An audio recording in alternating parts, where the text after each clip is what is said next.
जो आप सभी का स्वागत है। मैं विवेक श्रीवास्तव, राजकीय इंटर कॉलेज उन्नाव से। आज के टॉपिक में हम लोग त्रिभुज और त्रिभुजों के प्रकार के बारे में पढ़ेंगे। तो सबसे पहले आप लोग जानते हैं कि अगर प्रारंभ की बात करें, जब गणित का प्रारंभ हुआ तो सबसे पहले एक बिंदु की खोज करी गई। ठीक है।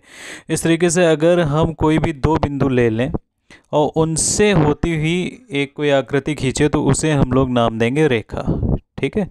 तो ये हो गई रेखा, जिसे हम लोग भुजा भी कह देते हैं कभी कभी। अगर त्रिभुज के केस में हम लोग बात करेंगे तो ये हो गई रेखा।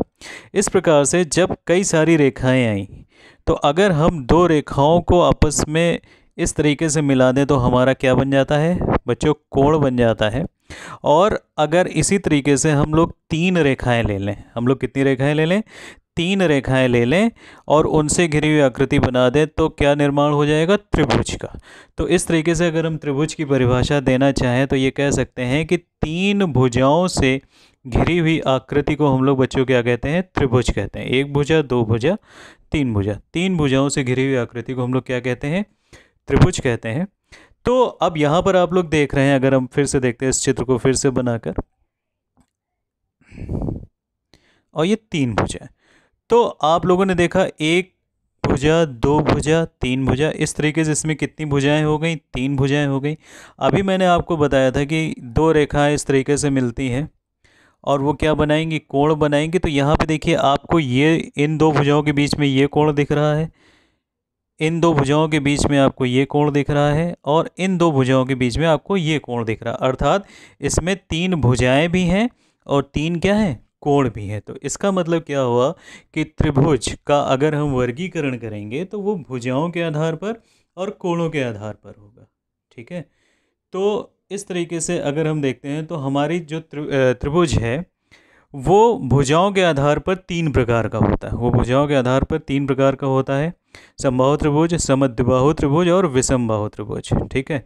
अर्थात अगर किसी त्रिभुज की तीनों भुजाएं आपस में बराबर हैं तो वो क्या कहलाएगा? समबाहु कहलाएगा। ठीक। समबाहु त्रिभुज कहलाएगा। जैसे मान लीजिए ये भी तीन है, ये भी तीन है, ये भी तीन है, तीनों भुजाएं बराबर हो गई, समबाहु त्रिभुज। अगर मान लीजिए कि उसकी दो भुजाएं बराबर हैं, ठीक, जैसे ये मान लीजिए तीन है, ये तीन है और ये चार है, तो दो भुजाएं बराबर हो गई तो उसे हम क्या कहेंगे? सम द्विबाहु। क्या कहेंगे? सम द्विबाहु त्रिभुज। यानी उसकी दो भुजाएं बराबर हैं। और बच्चों अगर तीनों भुजाएं नहीं बराबर हैं, ठीक है, यानी कि ये तीन है, ये चार है और ये सपोज पाँच है, तो इसे हम कहेंगे विषम बाहु। क्या कहेंगे? विषम बाहु त्रिभुज, यानी जिसकी तीनों भुजाएं अलग अलग होती हैं। तो इस तरीके से भुजाओं के आधार पर हमारे तीन त्रिभुज हो गए: समबाहु, समद्विबाहु और विषम बाहु त्रिभुज। इसके अलावा हम बात करेंगे अगर कोणों के आधार पे, तो कोणों के आधार पे त्रिभुज हमारे तीन तरह के होते हैं: समकोण त्रिभुज, न्यून कोण त्रिभुज और अधिक कोण त्रिभुज। तो बच्चों यहाँ पर हम लोग एक बार समझेंगे कि क्या क्या चीज़ें हैं। अगर कोई भी रेखा, दो रेखाएं आपस में 90 डिग्री का कोण बनाती हैं तो उसे हम लोग समकोण कहते हैं। उसे हम लोग क्या कहते हैं? समकोण कहते हैं। अगर 90 डिग्री का कोण बनाती हैं, यही दो भुजाएं अगर 90 डिग्री से कम का कोण बनाती हैं, 90 डिग्री, ये देखिए हमारी एक डॉटेड लाइन ऐसे खींच देते हैं, ये 90 डिग्री थी, 90 डिग्री से कम का बनाती हैं तो ये हमारी हो जाएगा न्यून कोण हो जाएगा।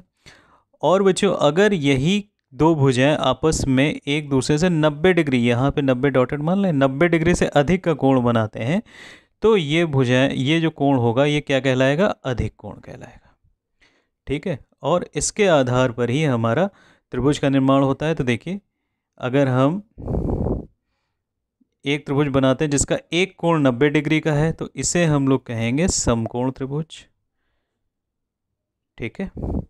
अगर हम किसी कोण का निर्माण, अगर किसी त्रिभुज का निर्माण करते हैं जिसका एक कोण न्यून कोण हो, जैसे मान लीजिए ये 60 है सपोज, ठीक है, या 80 है, 90 से कम है अर्थात, तो ये क्या बन जाएगा? न्यून कोण बन जाएगा। तो इसे हम लोग क्या कहेंगे? न्यून कोण त्रिभुज कहेंगे। और अगर बच्चों एक कोण हमारा 90 डिग्री से अधिक है, मान लीजिए 120 है, और ये इसको ऐसे फिर से बना देता हूँ मैं चित्र,